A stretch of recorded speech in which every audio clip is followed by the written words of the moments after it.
세운 고레스에게 말한다. 내가 너의 오른손을 굳게 잡아 열방을 내 앞에 굴복시키고 왕들의 허리띠를 풀어놓겠다. 내가 가는 곳마다 한 번 열린 성문은 닫히지 않게 하겠다. 고레스는 들어라. 페르시아의 왕인 이방인인 고레스까지 하나님께서 기름 부어 하나님의 뜻을 이루어드리는 그런 목자로 하나님이 사용하신다는 말씀입니다. 기름 부음 받은 자를 히브리어로는 메시아라고 말합니다. 그리고 그거를 헬라어로 음역을 하면 그리스도가 되는 것이죠. 예언자, 제사장, 그리고 왕에게 주어졌던 이 메시아라는 직책은 신구약 중간기 400년을 지나면서 이제는 이 세 가지의 역할을 감당하는 한 명의 메시아를 그들이 기다리게 됩니다. 그러니까 한 명의 메시아가 이 땅에 오시면 예언자, 제사장, 왕의 역할을 감당하게 되고 결국은 이스라엘을 해방시키고 또 찬란했던 이스라엘의 나라를 다시금 회복시키는 그러한 메시아를 기대했다는 것이죠. 그래서 이 유대인들이 기다리고 기대했던 이 메시아는 다름 아닌 이스라엘의 회복과 번영을 가져다주는 메시아였습니다. 그러나 우리가 잘 아는 하나님의 말씀에 따르면 하나님의 때가 됐을 때 이 땅에 오신 메시아는 이스라엘의 회복과 번영을 가져다주는 메시아가 아니라 인류의 구원을 위해서 이 땅에 오신 메시아, 즉 예수 그리스도였다 하는 것을 우리는 하나님의 말씀을 통해서 우리는 쉽게 깨달을 수가 있습니다.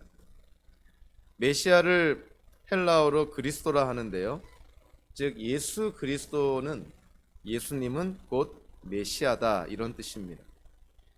예수님은 이 땅에 오셔서 구약의 이스라엘의 메시아의 그런 역할들, 즉 예언자, 제사장, 왕들의 역할을 예수님께서 다 감당을 하십니다. 그리고 예수님께서 부활 승천하신 이후에 이 땅에 남겨놓으신 예수님의 몸된 교회가 이제는 예수님의 뒤를 이어서 그 예수님의 역할들을 감당하게 되는 것이죠.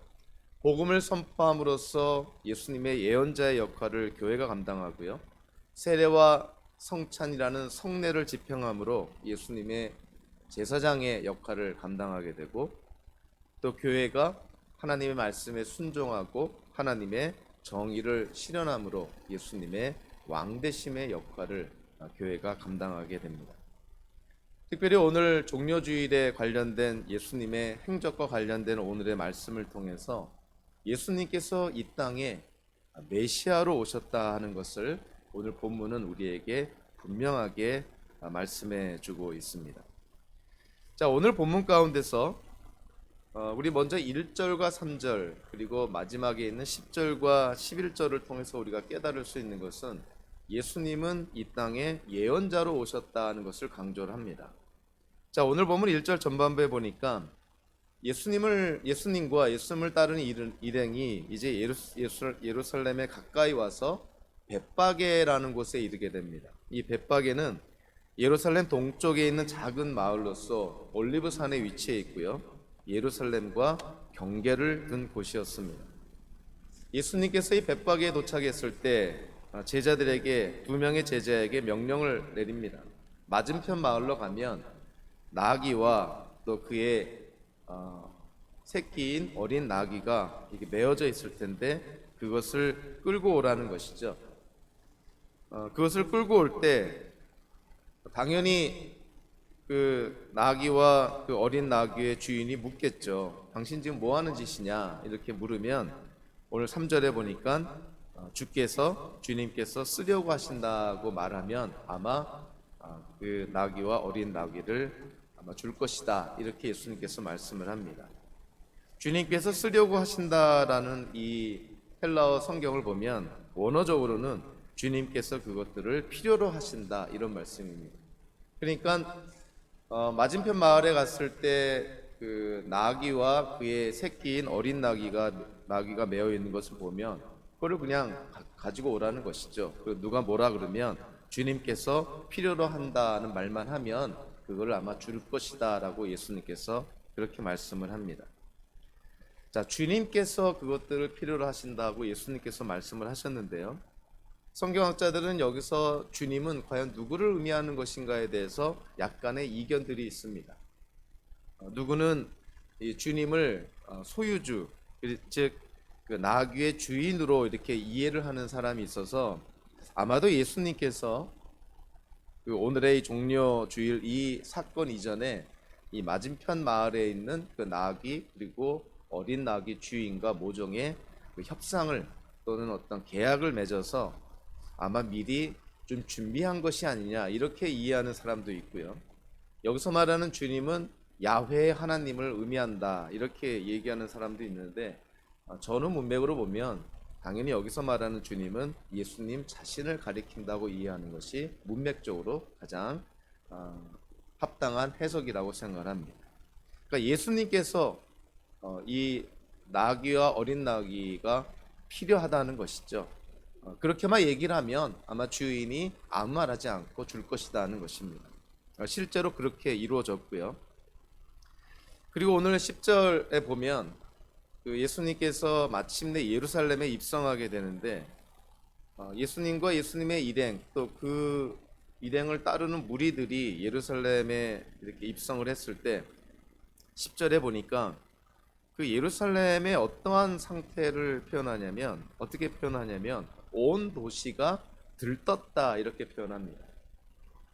이게 들떴다라고 사실은 묘사가 됐지만 이 똑같은 동사가 마태복음의 27장과 28장에 사용이 될 때는 지진이 일어났을 때의 모습 그리고 특별히 28장에서는 무덤을 지키는 자들이 그 무덤에서 천사를 보고 두려워 떠는 어떤 그러한 장면을 묘사할 때 이 단어가 사용이 됩니다. 그러니까 이게 번역적으로 들떴다 그러면 그냥 우리가 마음이 그냥 들떴다 뭐 어떤 그렇게 가볍게 생각할 수 있는데 이 단어는 그런 의미는 아닙니다. 다른 이 번역을 보면 소동이 일어났다 이렇게 번역을 합니다. 그러니까 예수님께서 예루살렘에 들어갈 때 예루살렘 성 전체가 큰 소동이 일어났다 이렇게 우리가 이해를 해야 되는 것이죠. 사실 예수님과 관련돼서 예루살렘이 한번 소동을 겪은 적이 있는데 그것은 뭐냐면은 헤롯 대왕 때, 즉 예수님이 탄생하셨을 때 동방 박사들이 그 예루살렘에 방문을 해서 헤롯 대왕에게 유대인의 왕이 태어났다는 그런 말을 전합니다. 그 말을 듣고 그 마태복음서 2장 3절에 보니까 헤롯 대왕과 예루살렘 모든 사람들이 당황하였다, 즉 소동하였다는 것이죠. 그러니까 예수님이 태어날 때도 예루살렘 성읍 전체가 소동이 일어났고 실제로 예수님이 예루살렘에 입성할 때에도 예루살렘 성읍은 소동이 일어나게 됩니다. 그와 같이 예루살렘에서 소동이 일어나면서 오늘 보면 11절에 보니까 예루살렘 사람들이 그 예수님에 대해서 어떻게 묘사하고 있냐면 10절에 보면 이 사람이 누구냐, 즉 예수님의 정체성에 대한 질문이죠. 도대체 예수님이 누구길래 예수님이 입성을 했을 때 이렇게 온 성이 소동을 일으킬 정도로 큰 파장을 일으키는 이 사람이 과연 누구냐 이렇게 물었을 때 11절에 예수님에 대해서 이렇게 말씀합니다. 그는 갈릴리 나사렛에서 나신 예언자 예수다 이렇게 말합니다. 즉 예수님을 예언자라고 표현한 것이죠. 자, 오늘 본문 말고도요 마태복음서에서는 예수님을 예언자라고 표현한 그런 본문들이 있습니다. 마태복음 16장 14절에 보면 예수님께서 제자들에게 사람들이 나를 누구라고 하느냐 했을 때 제자들이 이렇게 대답합니다. 세례자 요한이라고 하는 사람들도 있고 엘리야라고 하는 사람들도 있고 예레미야나 예언자들 가운데 한 분이라고 하는 사람들도 있습니다. 그러니까 그 당시 사람들이 예수님에 대해서 아마 예수님은 예언자일 것이다 이렇게 받아들이는 사람들이 많았다는 것이죠. 또 마태복음 21장 46절에 보면 이런 말이 있습니다. 그를 잡으려고 하였으나 무리들이 무서워서 그렇게 하지 못하였다. 무리가 예수를 예언자로 여기고 있었기 때문이다. 예수님을 따르는 자들이 예수님을 예언자로 생각하고 있으니 예수님을 함부로 대할 수가 없었다는 그러한 내용인 것이죠. 그러니까 사도 마태가 예수님의 행적을 이렇게 기록을 할 때 그 당시에 많은 사람들이 예수님을 예언자라고 그렇게 받아들이고 있었다는 것입니다. 자, 그리고 실제로요. 자, 예언자는 앞으로 일어날 일을 예언하는 그러한 경우가 많았는데, 예수님 자신이 예수님께 닥칠 일들에 대해서, 즉 예수님 자신에 대한 예언을 합니다. 즉 사도 베드로가 예수님에 대한 훌륭한 신앙 고백을 하고 나서 예수님께서 마침내 십자가의 고난, 부활에 대해서 언급하기 시작을 합니다. 그래서 마태복음서에서는 무려 4번이나 예수님이 이제 예루살렘에 올라가서 고난을 당하고 죽임을 당하고 그리고 사흘째 되는 날에 부활할 것이라는 것을 4번이나 언급을 합니다. 즉 예수님은 앞으로 예수님 자신에게 일어날 일들을 예언하고 있는 것이죠. 결과론적으로 예수님의 예언은 그대로 이루어지고 성취가 됩니다. 사실 예수님께서 예언자라고 이렇게 성경에서 묘사했을 때 당연히 이거는 우리에게 어떤 말씀을 기억나게 하냐면 신명기 18장에 이 모세가 한 말 가운데서요, 나중에 종말에 이 땅에 위대한 예언자가 이 땅에 나올 거를 사실은 모세가 예언을 합니다. 어찌 보면 하나님께서 모세의 입을 통해서 주신 말씀이죠. 종말에 이 땅에 위대한 예언자가 나타날 거라는 것이죠. 그러면서 신명기 18장에서 그런 말을 합니다. 이 땅에 예언자라고 지칭하는 자들이 많이 나올 텐데 그들이 진정 하나님께로부터 온 예언자인지 거짓 예언자인지를 우리가 어떻게 알 수 있겠느냐 했을 때, 예언자가 예언한 말이 이루어지고 성취가 되면 그는 하나님께로부터 온 참된 예언자라는 것이죠. 그래서 진정한 예언자는 그가 예언한 것이, 즉 하나님의 영을 통해서 주신 말씀이니 그가 예언한 것이 그대로 이루어지고 성취가 된다는 것입니다. 자, 오늘 본문에서도요, 1절과 3절에서 예수님께서 제자들에게 맞은편 마을에 가면 나귀와 어린 나귀가 있을 것이고 사람들이 물어보면 주님께서 필요로 한다는 말만 하면 줄 것이라고 예수님께서 말씀을 하시죠. 실제로 제자들이 거기에 갔을 때 나귀와 어린 나귀를 발견하고 그거를 그대로 끌고 옵니다. 즉 예수님의 말씀대로 그대로 이루어지고 성취가 된 것이죠. 사실 오늘 본문을 통해서도 예수님이 참된 예언자라는 것을 사실 증명하는 사건이기도 합니다. 아까도 얘기했지만 예수님께서 이제 앞으로 자신에게 일어날, 즉 십자가상에서의 그런 죽음과 또 3일째 되는 날에 부활할 거라는 그런 예수님 자신에 대한 예언을 했을 때 그 예수님 자신에 대한 예언들이 실제로 이루어지고 성취가 됩니다.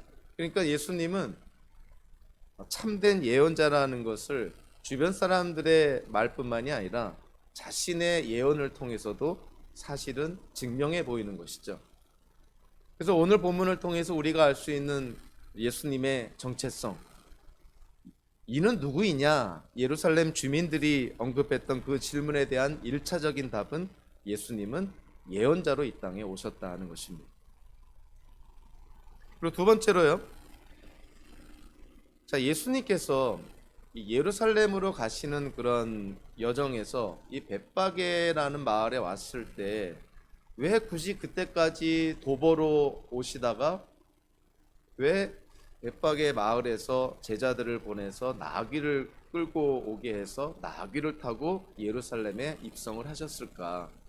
그냥 걸어온 대로 그냥 그대로 걸어서 예루살렘에 입성해도 되는데 왜 꼭 나귀를 타고 예루살렘에 입성을 하셔야만 했을까? 거기에 대한 그 성경적인 설명은요, 오늘 보면 4절에 나와 있습니다.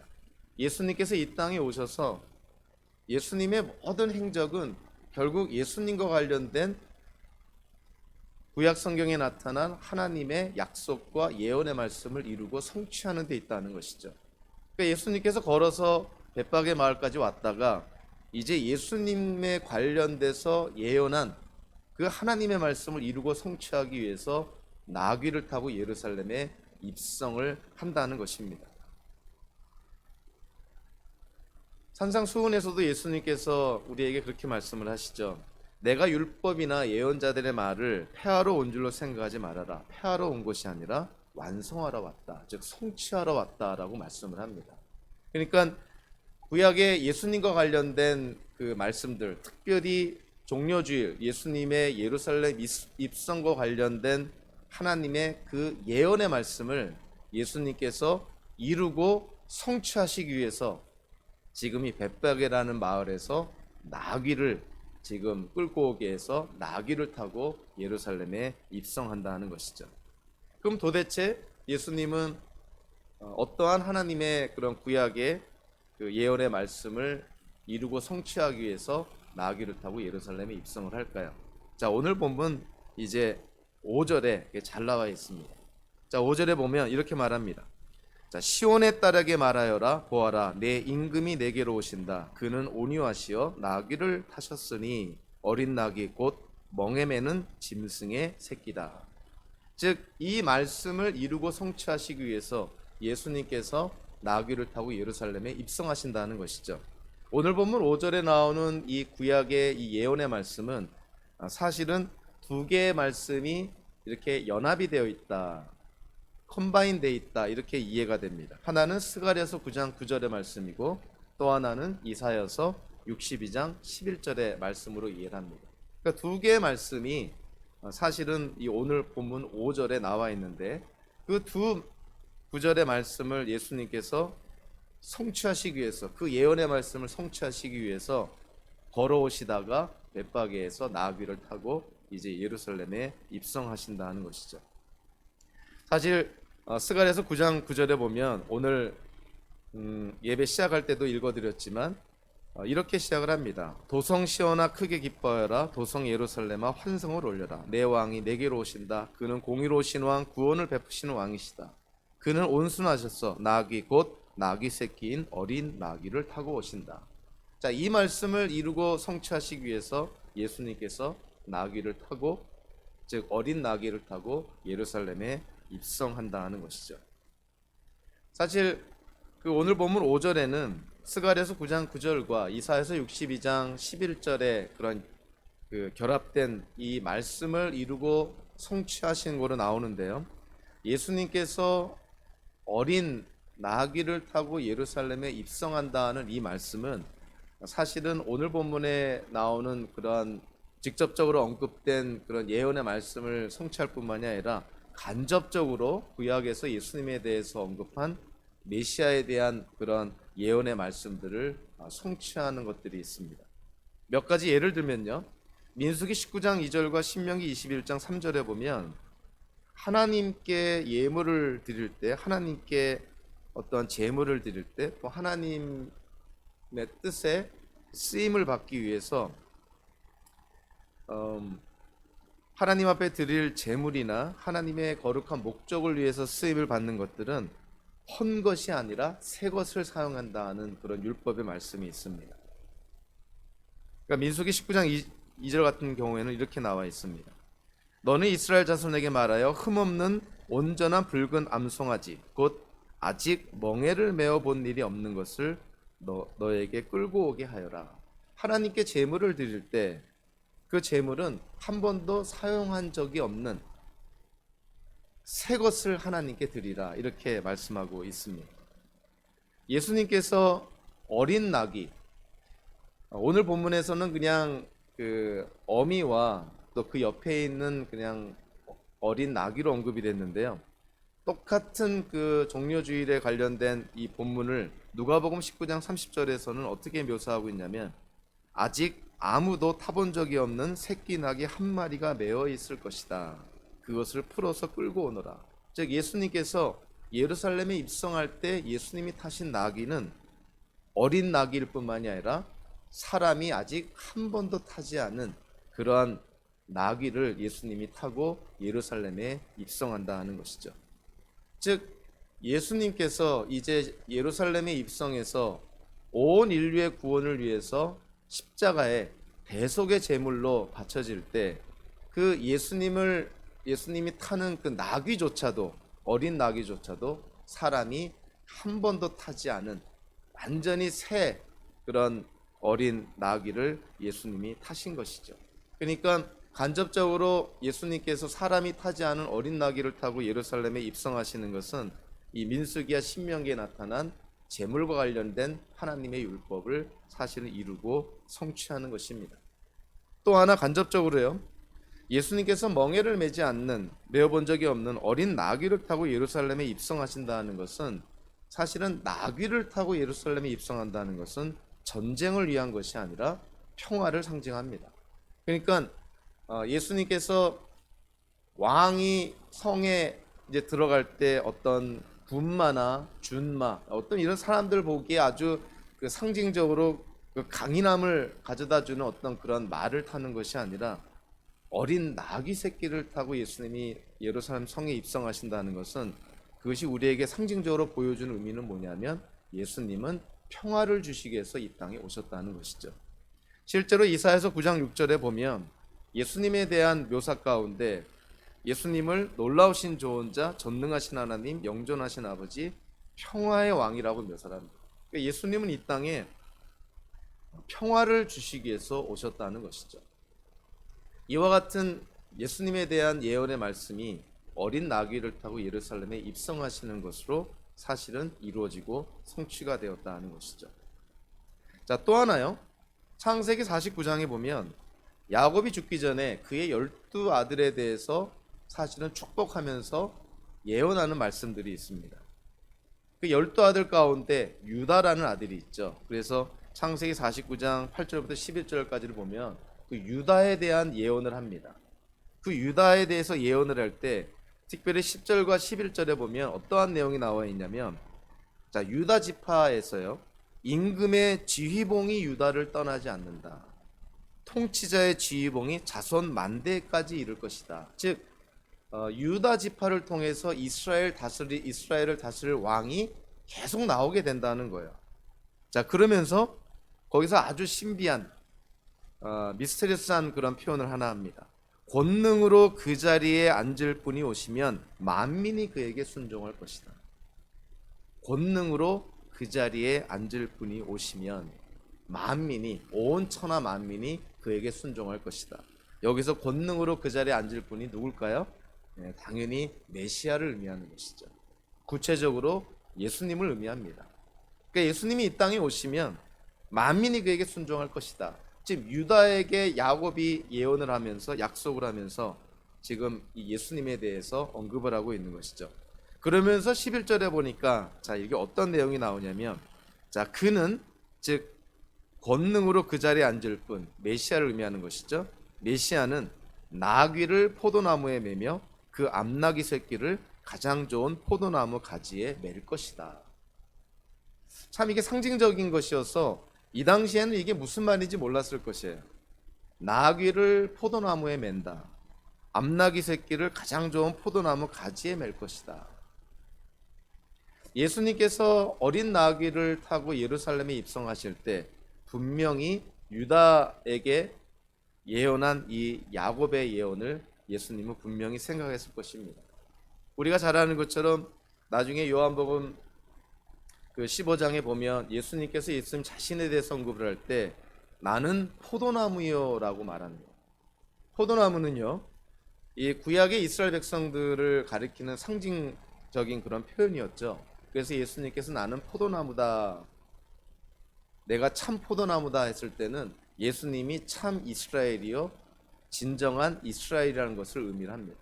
근데 이 유다에게 야곱이 예언한 이 말씀, 나귀를 포도나무에 매며 그 암나귀 새끼를 가장 좋은 포도나무 가지에 맬 것이다. 참된 포도나무 대신에 예수님께서 어린 나귀를 타고 예루살렘에 입성하실 때 사실은 이 유다가 예언한, 야곱이 자기의 아들인 유다에게 예언한 이 말씀이 사실은 이루어지고 성취가 되었다고 볼 수가 있는 것이죠. 예수님께서 어린 나귀를 타고 예루살렘에 입성한 것은 이와 같이 직간접적으로요, 구약에 나타난 예수님에 대한 예언의 말씀들을 이루고 성취하기 위해서입니다.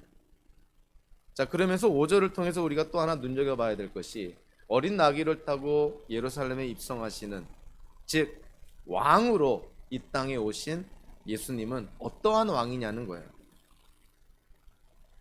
자, 스가랴서 9장 9절에 보면 그는 공의로우신 왕, 구원을 베푸시는 왕이시다. 그리고 그는 온순하셔서 이렇게 말씀을 합니다. 이 온순하다라고 표현된 이 야니라는 히브리어가요. 원래 그 의미는 가난하다 아니면 겸손하다 이런 뜻입니다. 그리고 이제 오늘 본문 5절에서 헬라어로 프라우스라고 이렇게 헬라어로 표현을 했는데 이 프라우스라는 말도요. 마태복음서에서 쓰여진 다른 그러한 그 구절들에 쓰여진 이 단어를 문맥적으로 바라보면 성품이 온유하다, 유순하다 이런 의미보다는 오히려 겸손하다는 의미가 사실은 맞는 것이죠. 그래서 예수님께서 어린 나귀를 타고 예루살렘에 입성하시는 것은 평화를 가져다 주시고 그리고 예언을 성취하시는 것뿐만이 아니라 우리에게 예수님은 참 겸손한 분으로 오신, 즉 섬기려고 이 땅에 오신 왕이라는 것을 우리에게 말씀해 줍니다. 어린 나귀를 타고 예루살렘에 입성하시는 그 모습을 통해서 우리는 여러 가지 그 의미를 깨닫게 되는 것이죠. 평화를 주시는 이 땅에 오신 하나님, 그리고 메시아에 대한 예언을 성취하시는 그러한 장면, 더 나아가 이 땅에 우리에게 구원을 가져다 주시는 왕으로 오신 예수님은 겸손한 예수님, 겸손한 왕으로 이 땅에 오셨다는 것입니다. 예수님께서 예언자로 이 땅에 오셨고요. 그리고 오늘 특별히 스가랴서 9장 9절을 이루고 성취한다는 측면에서 예수님은 이 땅에 겸손한 왕으로 오셨다는 것이죠. 비록 오늘 본문에서요 제사장에 대한 언급은 없지만 예언자와 이 왕에 대한 언급이 있고 나서요 오늘 본문 6절부터 9절까지를 통해서 예수님이 그 예언자의 역할과 왕의 역할을 포함하고 있는 메시아로 이 땅에 오셨다 하는 것을 성경은 우리에게 말씀해 줍니다. 우리 먼저 6절 7절에 보면요, 예수님께서 벳박에 이르렀을 때 두 명의 제자한테 맞은편 마을로 가면 그 나귀와 그 새끼인 어린 나귀가 있을 것이고 그거를 풀어서 이쪽으로 끌고 와라. 그 주인이 뭐라 그러면 주님께서 필요로 하신다는 말만 하면 아마 줄 것이다. 자, 그 말을 들은 제자들이 그 말을 그대로 순종을 합니다. 그래서 오늘 보면 6절 7절에 보니까 제자들이 가서 예수께서 지시하신 대로, 얼마든지 예수님의 그러한 그 말씀, 예수님의 지시에 사실은 반대할 수도 있는 것이고요. 아니 그리고 지금 그 예수님께 속한 것도 아니고 또 제자들에게 속한 것도 아닌데 남의 집에 있는 나귀와 어린 나귀를 끌고 오라니, 이게 언뜻 생각해 보면 이게 좀 상식에 좀 벗어나는 그러한 예수님의 지시일 수 있는 것 아닙니까? 제자들이 이성적으로 논리적으로 생각을 한다면 아마 예수님의 이 말씀에 순종하기가 쉽지는 않았을 것 같아요. 그런데 뜻밖에도 자, 오늘 본문에 보니까 제자들이 예수님의 그 말씀에 그대로 순종을 합니다. 참 이런 것들도 언뜻 지나가는 내용이지만 한번 생각해 볼 내용이죠. 예수님의 제자들, 예수님의 말씀이 그들의 생각, 그들의 이성, 그들의 논리, 그들의 경험에 비추어 봤을 때 이해가 안 된다 하더라도 만약에 그것이 예수님의 말씀이라면, 좀 일반적으로 만약에 그것이 하나님의 뜻이라면 순종을 해야 되는 것이 당연히 우리의 도리가 아닌가 하는 것이죠. 제자들의 순종뿐만이 아니고요, 오늘 본문 8절에 보니까 예수님을 따르는 그러한 큰 무리들이 예수님에 대해서 어떠한 그러한 반응을 보였는지 우리가 좀 눈여겨볼 필요가 있습니다. 이 무리들은 예수님에 대해서 어떻게 했냐면 자기들의 겉옷을 길에다가 펼쳤고요, 그리고 나뭇가지를 가져다가 길에다가 이렇게 펼쳐놓습니다. 겉옷을 펼쳐놓는다든가 나뭇가지를 펼쳐놓는다는 것은 이거는 누구에게 행하는 그러한 존경의 모습이냐면 왕이나 지도자들에게 행하는 그러한 모습입니다. 그러니까 무리들이 그 예수님께서 어린 나귀를 타고 예루살렘에 입성을 하실 때 그 앞에 자기들이 입고 있던 겉옷을 펼쳐놓거나 나뭇가지, 이 종려주의란 말이 거기서 나오는 것이죠. 이 나뭇가지를 예수님의 그 길 앞에 이렇게 펼쳐놓는 것은 마치 왕이 지금 성에 이렇게 들어갈 때 그 백성들이 왕을 존경하고 왕을 칭송하는 측면에서 옷을 펼치고 나뭇가지를 펼쳐놓는 것입니다. 그러니까 무리들이 지금 예수님이 어린 나귀를 타고 예루살렘에 입성을 할 때 이들은 마치 예수님을 왕처럼 지금 대하고 있다는 거예요. 그러니까 예수님이 받으셔야 될 예배와 경배를 지금 이 무리들이 하고 있는 것이죠. 자, 그런데 공생 기간 동안에 그 무리들이요, 예수님에 대해서 이렇게 하나님으로서 경배하고 예배할 때가 있습니다. 제자들은, 특별히 사도들은 나중에 이제 바울 사도 같은 경우를 보면은 자기를 하나님처럼 이방인들이 섬기려고 했을 때 옷을 찢고 아주 극구 만류하죠. 근데 예수님은 공생의 기간 동안에 보니까 이런저런 사건을 통해서 사람들이 예수님을 하나님처럼 예배하고 경배하려고 할 때 예수님은 그거를 다 받으십니다. 자, 오늘 본문도 마찬가지죠. 예수님을 왕처럼 여겨서 옷을 펼치고 나뭇가지를 펼치는 그런 무리들의 행동, 예수님이 제지하지 않고 그거를 그대로 받으십니다. 왜냐하면 예수님이 왕이시기 때문에 그런 것이죠.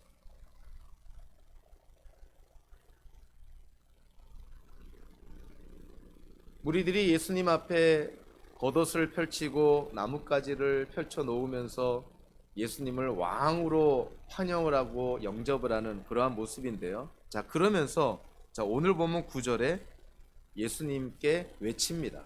자, 예수님을 어떻게 외치냐면 다윗의 자손이라고 외치고요. 그리고 호산나를 외칩니다. 다윗의 자손, 당연히 하나님이 다윗과 맺은 언약을 우리는 기억하고 있죠. 그리고 다윗의 자손으로부터 이 온 우주 만물을 다스릴 참된 왕이 이 땅에 오신다는 것도 우리는 다윗의 언약을 통해서 알 수가 있습니다. 그래서 다윗의 자손이라고 얘기하는 것은 결국 이 세상을 구원할 메시아 그리스도를 칭하는 것입니다. 그러니까 지금 이스라엘 사람들이, 무리들이 예수님을 다윗의 자손이다, 즉 하나님이 다윗과 언약을 맺을 때 하나님이 약속한 그 메시아 그리스도라, 이렇게 지금 예수님을 환호하고 예수님께 외치고 있는 것이죠. 자, 그리고 호산나를 외칩니다. 자, 호산나라는 이 단어가 자, 어디서 나왔냐면 시편 118편 25절에 보면요, 이런 말씀이 나옵니다. 주님 간구합니다. 우리를 구원하여 주십시오. 자, 이런 표현이 있는데 히브리어로 호시아나, 우리를 구원하여 달라는 save us라는 그 히브리어 호시아나라는 단어가, 그 표현이 그 시편 118편 25절에 나오는데요. 그 호시아나를 헬라어로 호산나라고 표현한 것이에요. 그러니까 이 호산나라는 이 단어의 그 문자적이고 원어적인 그 의미는 우리를 구원하여 주십시오라는 뜻이에요.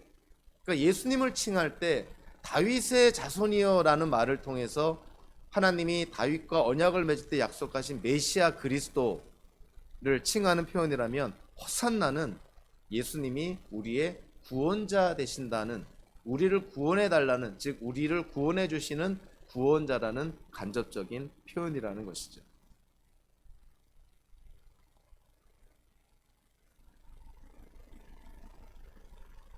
구절에서 호산나 다윗의 자손께 복되시다, 주님의 이름으로 오시는 분, 더없이 높은 곳에서 호산나, 이렇게 묘사를 합니다. 근데 여기서 우리가 하나 더 눈여겨봐야 될 것이, 더없이 높은 곳, 도대체 여기는 어딜까요? 더없이 높은 곳. 누가복음 2장에 보니까 예수님이 이 땅에 탄생하실 때 그런 어떤 그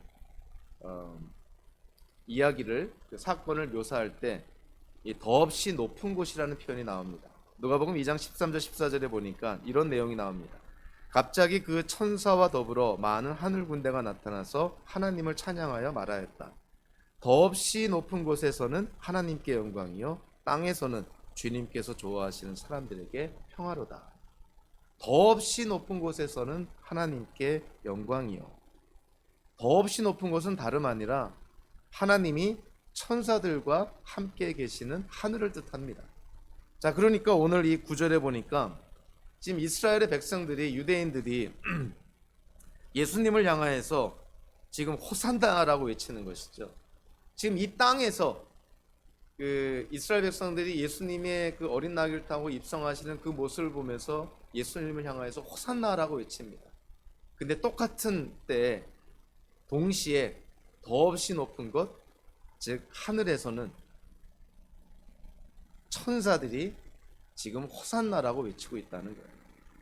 그러니까 땅에서는 이스라엘 백성들이 예수님을 향하여서 호산나라고 외치고, 더없이 높은 곳, 하나님이 천사들과 함께 계시는 그 하늘에서도 호산나라고 외치고 있다는 것이죠. 그러니까 예수님이 어린 나귀를 타고 예루살렘에 입성하는 이 사건이야말로 정말 땅과 하늘이 함께 기뻐하며 함께 환호하며 함께 찬양하는 그러한 사건이라는 거예요. 결론적으로 예수님은 이 땅의 예언자, 왕, 메시아로 이 땅에 오십니다. 스가랴서 9장 9절의 말씀처럼 예수님은 겸손한 왕으로 이 땅에 오십니다. 예수님께서 한 번도 사람이 타보지 못한 어린 나귀를 타고 예루살렘에 입성하신다. 그 예수님의 아주 낮아진 모습, 예수님의 겸손한 모습을 우리에게 보여주시는 것이죠.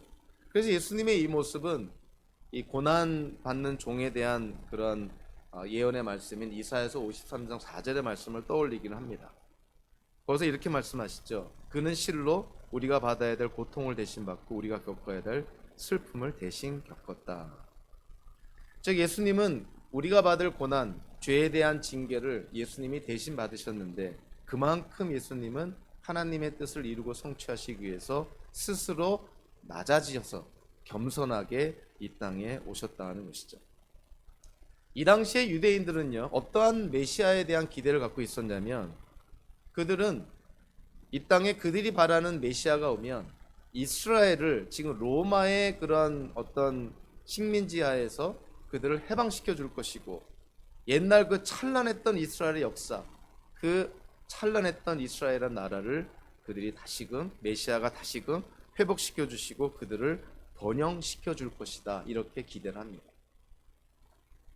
유대인들이 기대했던 메시아는 소위 말하는 이스라엘은 나라를 회복하고 그들을 번영케 해주는 메시아였다는 거예요.